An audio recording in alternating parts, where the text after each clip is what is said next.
Hello, everybody, and welcome to the LFC Transfer Room. My name is Louis, and today I'm joined by Bob, Jay, and Kev, and we're here to just talk through a little bit of Liverpool news from today. It's not Transfer Central, it's not the debate room.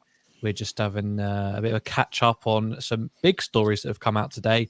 Neither of them are particularly positive, depending on the way that you kind of want to look at it, I guess. But those stories are around Kylian Mbappe and Tchouaméni, two players that we've probably been spoken about in the same brackets with the most over the last few weeks.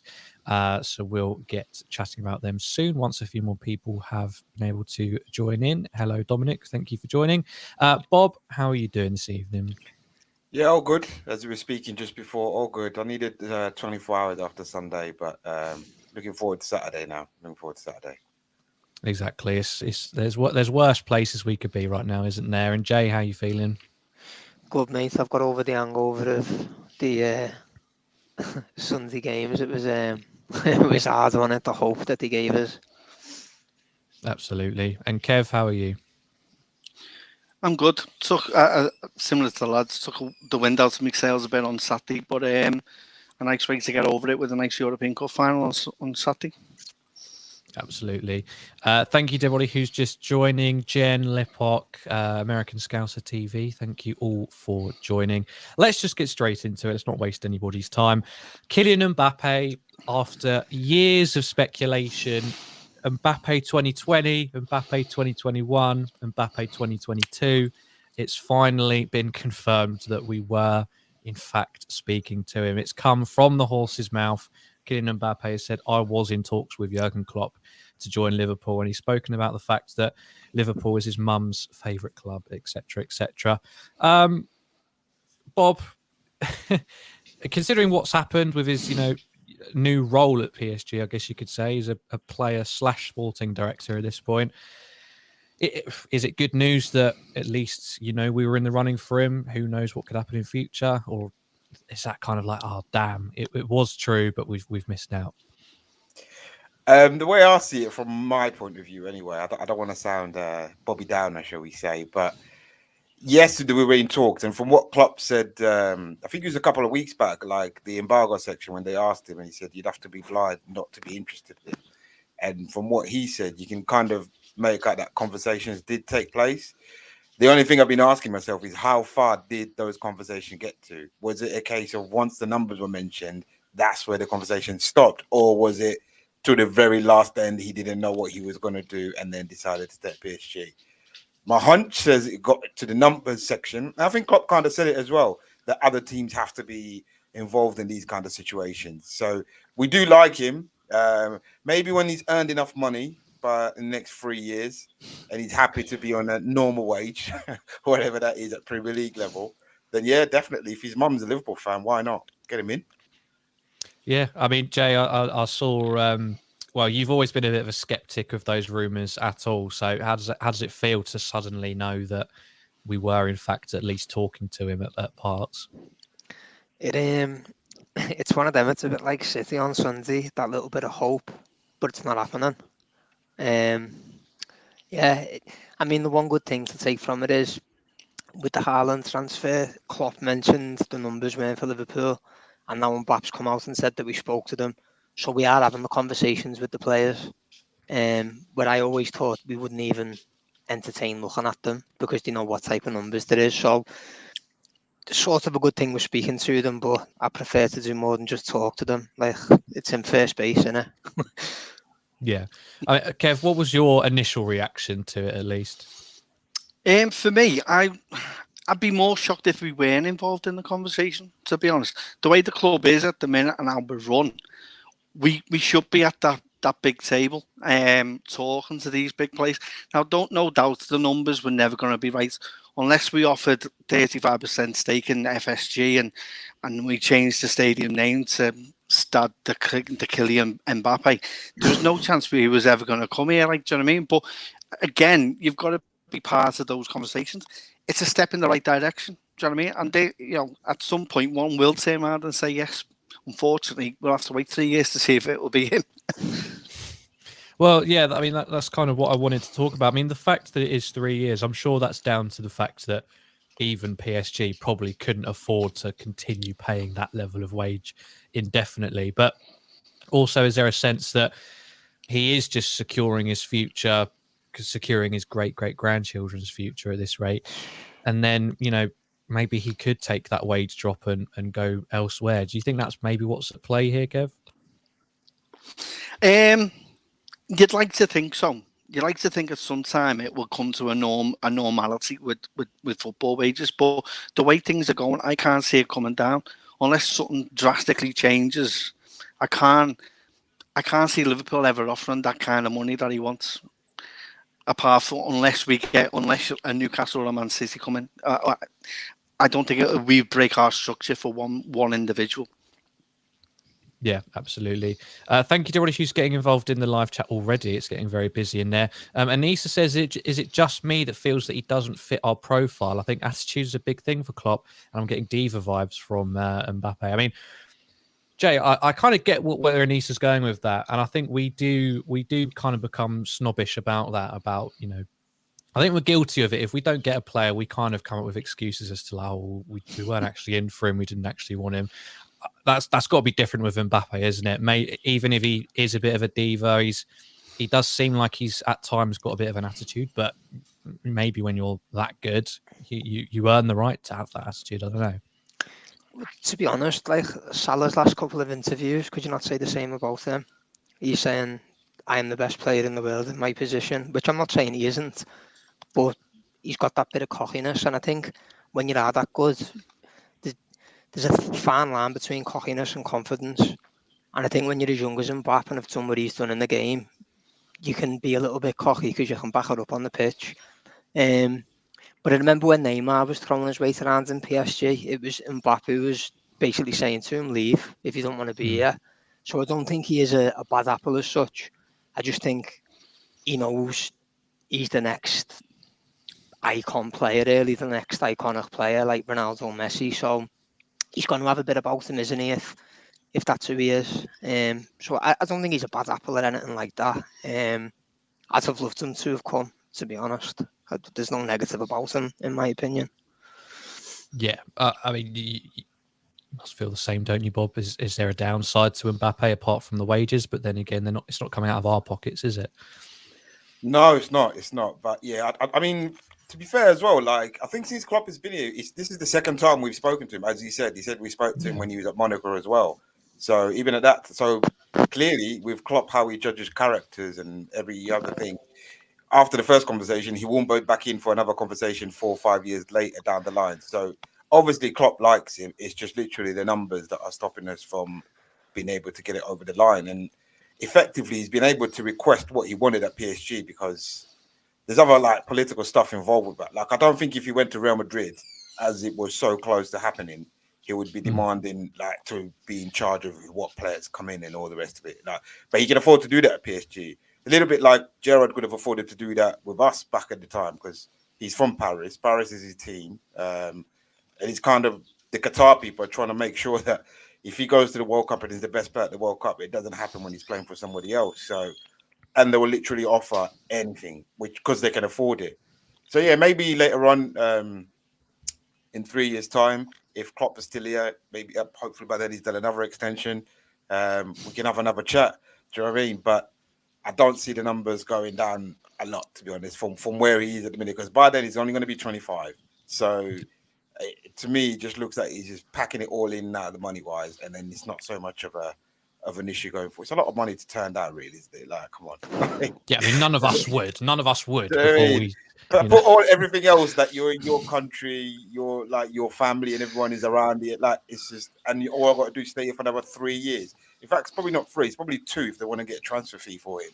So it's just I'll probably because they're not going to let this happen again where they're held over a barrel and turned down. What was it they turned down last year? Like 160 million euros when he had a year left. I don't think they'll be doing that again. So if he's going to go, he's going to want to make sure they get a fee for him. So the numbers are going to get tricky. So we'll see anyway down the line. I mean, we're still struggling to get Salah over the line at the moment. So It's Yeah, we, and we need to be getting that done ASAP. So, and I think Mbappe's on like double what Salah maybe wants. So, yeah, I mean, I'm we pretty love sure John we Henry, haven't. but we've got our limits. It's kind of frustrating though a little bit because we are a big club. Do you know what I mean? And we do make money, maybe not as much money commercially, but it's just like Haaland's and Mbappe. Like Klopp's not gonna like before we had Gerrard having to ring up Tony Cruz to convince him. Now it's like we've got the manager there that after one conversation, they're pretty much coming in. It's just how quickly we'll be able to get the funds and the money together to get it all over the line. When it's big money anyway, when it's the 30 to 50 million mark, we don't seem to have an issue there. Yeah, absolutely. I mean, just looking at the Mbappe deal, I mean, I suppose we all kind of look at it and think like, well, he's obviously there for the money, and I'm sure 80% of the reason is that. But you know, at the end of the day, he is a French boy, and from what I remember, his family or he has been a Parisian boy as well for most of his life. So there is also a genuine probably sense of playing for your boyhood club almost, I guess. So that's got to be taken into account as well. But Jay, talking about that deal that he signed for a minute before focusing on Liverpool, I mean, within 3 years, he could be PSG, couldn't he? Like, he could be so ingrained within the club. He's apparently going to be in charge of signings. Well, have a massive say on signings. I mean, managers could be getting sacked if they fall out with him. For all we know, it's a bonkers thing, but not something that hasn't been done before. I mean, we've seen it with the likes of Messi and Real Madrid and Barcelona and Ronaldo at Real Madrid. At times, there is an element of players having a lot of control, but maybe this is the most official that we've seen it. Definitely, mate. I don't think anyone's had the power that's been given to Mbappe, and I actually don't think he intended to stay. I think they've offered him that much. How'd you say no? They've basically said, do you want to go with my wife on a weekend? I think that's the only thing that's not in the contract, that you can have my wife, because he's got the power for everything else. You may as well have gave him the keys to Paris. The only downside of it, I think it would have been great that City would have had Haaland and we would have had Mbappe. Like, that would have been brilliant for the league. And even just the competitiveness, like, can you imagine that? It would have been like Messi, Ronaldo in the Liga, only obviously in the Premier League, which I think would have been brilliant. But I think Mbappe's been clever to only sign a 3-year deal as well, because what it does is if he wants to move again, he can still be at a decent age. And if he doesn't want to move, they're going to have to offer him another contract with better terms again. So I think it's been a bit of a masterstroke by Mbappe, to be honest. And I think he's only like 20 goals off being PSG's top goal scorer ever. So I think it was worth him staying just for that alone, and to put himself in the history books.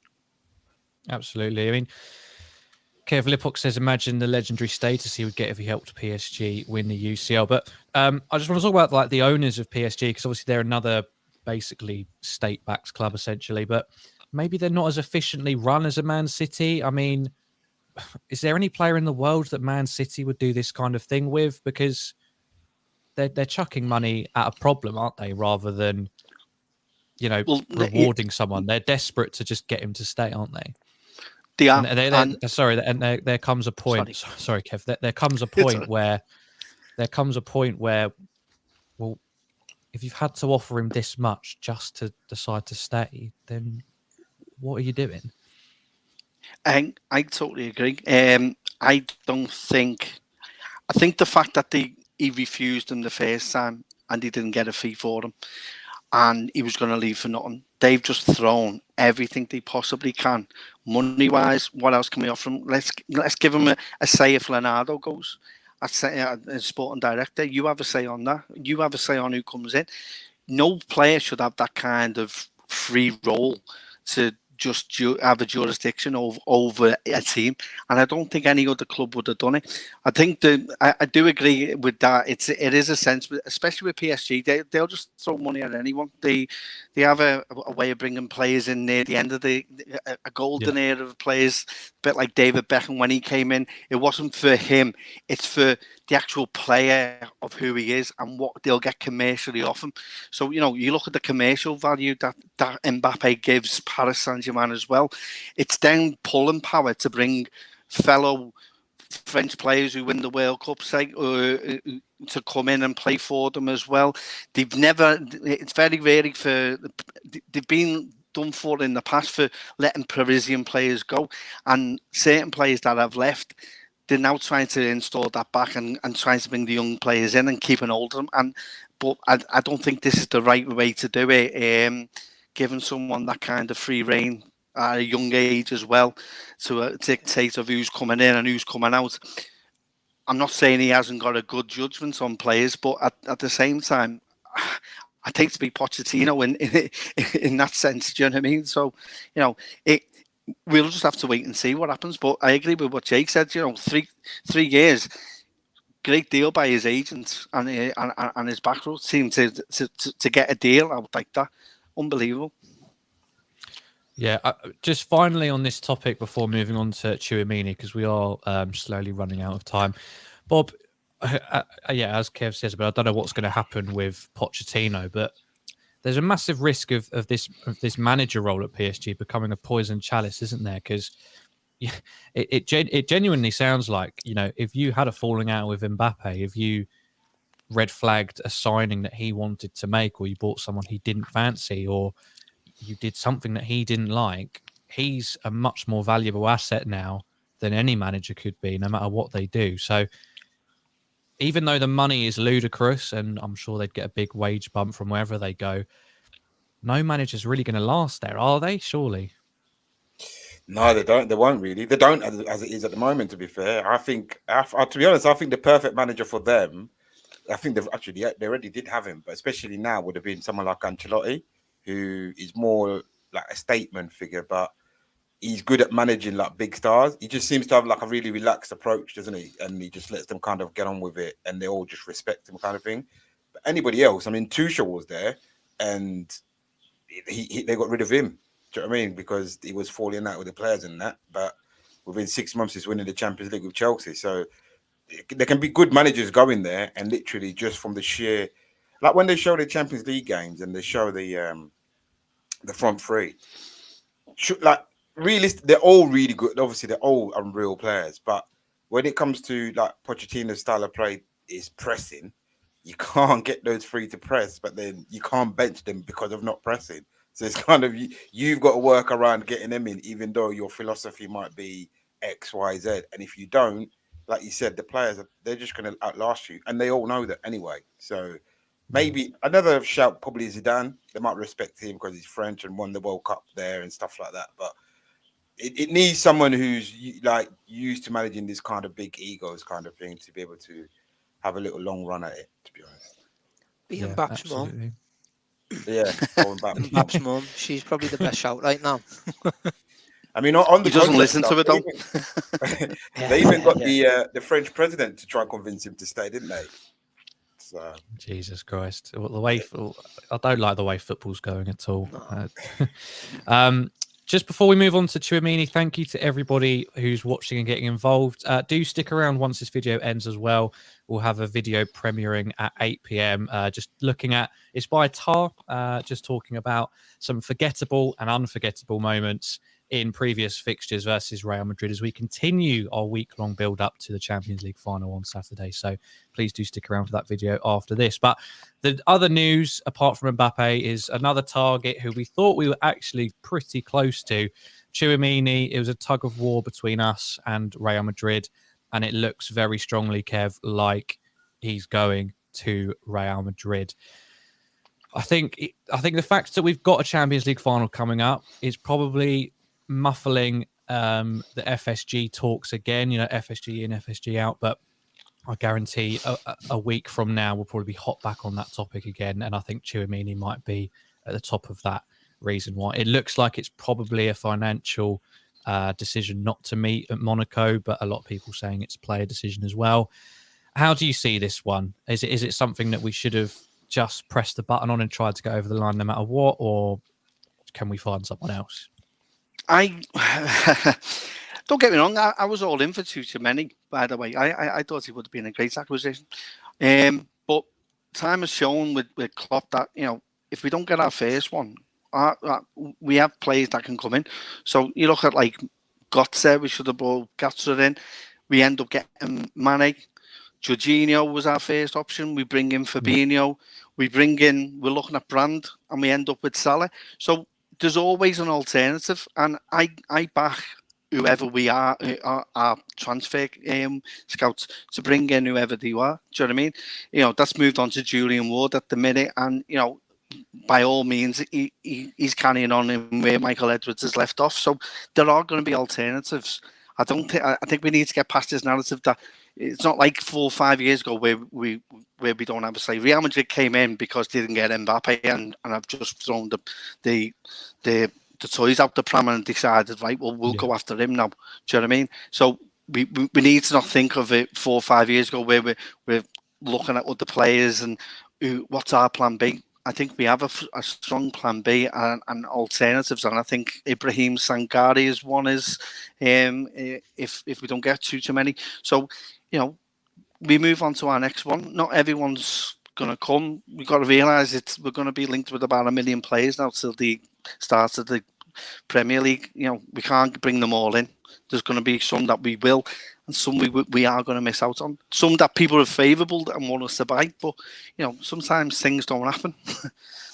Yeah, absolutely. I mean, Shay, do you feel similar to that? Are you quite calm about the fact that we've missed out on him? We'll find a plan B, or do you think, you know, we've missed out on our first choice on a lot of occasions, and you know, maybe it's time we start landing them?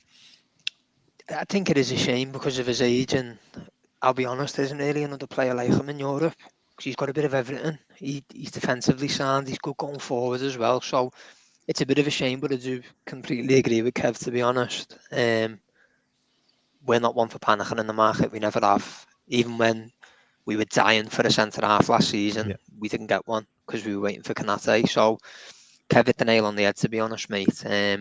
I trust whatever Klopp goes for. And there is other options out there. There's a lad at Gladbach, Kone. He's probably not as good as Shimeni, but he's a very good player. And I like Owa at Lyon. He's a different player as well, but he suits our style of play. So, no, I'm not worried. It's like Kev said, I'm sure there's a plan B and probably a plan C as well. Yeah. Bob, let's just assume that the player made the final decision and chose Real Madrid over us. Could you understand why? Maybe you know, they've got an aging midfield. That they still have that historical, you know, the Galacticos. They're a massive club, and maybe they're a bit more forthcoming with the wages than we are, especially after missing out on Mbappe. Do you think maybe it just made sense for Tchouaméni? Yeah, and I think he's close to the other young lad from France that got in there, Camavinga. So the potential to be playing alongside him for the next 10 years or so was probably another attributing factor to that, to him deciding to go there. But yeah, it's like I agree with what the lads have said on both points, that we won't panic, but at the same time, like Jay said, it's a bit disappointing because with a transfer rumor, you kind of start not believing it, then you're all in, and then it either comes through or it doesn't come through. So initially, because it's only just been today that we found out that he's decided to go to Real Madrid, you're like, damn, I wish you got Mbappe now. Because technically, if they got him, we would be in this situation. We'll be announcing it next Monday, the Fabinho style, after the final, really. I think that for all intents and purposes, that was what was being reported. As soon as the final is done, it will be announced. But Real Madrid have retaliated, and yeah, they've gone and got him. So yeah, the only reason I can see, because it's Real Madrid and there's a few French players there already, and like I said, it's an aging midfield where you can literally see. I don't know how many games he'll get, for instance, the next year. But if they're going to buy him for 8 million, I guess. But that midfield of Kroos, Casemiro, and Modric is pretty stable, shall we say? They're probably going to start at the weekend. But yeah, they do need to refresh it. But Camavinga is coming through. But yeah, at the moment it's still a bit raw. But I back the people at the club to get the right target if we are indeed going to still look to strengthen the midfield. I wouldn't mind. I haven't seen these other players that the boys have mentioned just now, but from what the player that I have seen, who I don't think is too bad, Brighton's Basuma. Like we were after him last year. I think he's got a year left now. Villa are in for him. So Stevie obviously knows the midfielder. He's just got one. So let's have a look at him. It'll probably be a much, much cheaper option and we can use the money elsewhere. That'll be my pick anyway, just purely because I've seen him play and do okay. Yeah. Thank you to everybody who is watching. Please do like the video, and if you are new, please do subscribe to the channel as well. It really helps us out, and thank you for getting involved in the live chat. Nathman says, we've missed out on players before like Werner, and we were sad, but we were always another player in mind, and ultimately it was best that we didn't get Werner after the way that's turned out so far.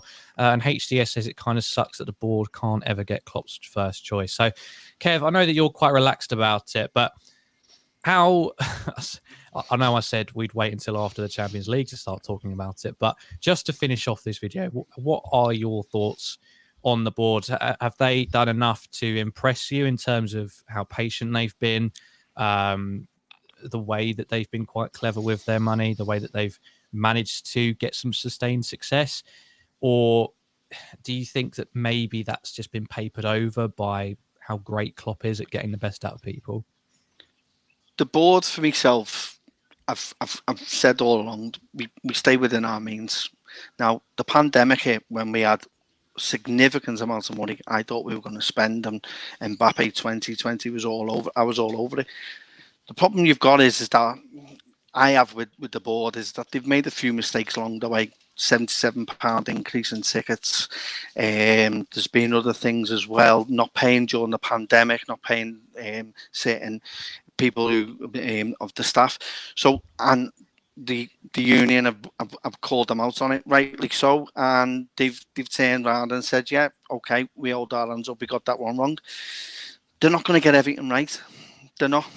No board is, but at the minute, I haven't seen the club from top to bottom to be so translucent, and we're all working together and everyone's happy to a certain degree. Yeah, we could have bought players in, but they're not here to take a risk. They're not going to take a risk unless, I couldn't see us, especially during the pandemic, they weren't going to spend any kind of big money on players.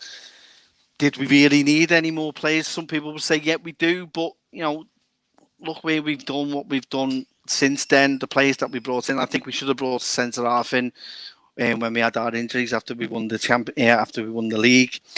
They have got things wrong. Not everyone's going to be happy with them. I think at the minute it's a settled boat, but it only takes like a Tuchemeni not to come in and another star not coming in, and then we'll get everyone jumping on the bandwagon of FSG out. I'll just ask those who are that, what's the alternative option? Because I don't see an option out there that could come in and do any better or any greater than what they are doing at the minute. They're not right, but for me, that's just me though. Yeah, I mean, certainly without breaking any human rights laws, that's for sure. Exactly. So we'll leave it on that note. Thank you to everybody for joining us. Please do stick around. Once this video ends, it will take you straight over to the live premiere of Tar's video, looking at memorable and forgettable moments from our rivalry with Real Madrid in the Champions League. Bob, Jay, Kev, thank you very much for joining me. This has been the LFC Transfer Room, and we'll see you in the next video. Take care.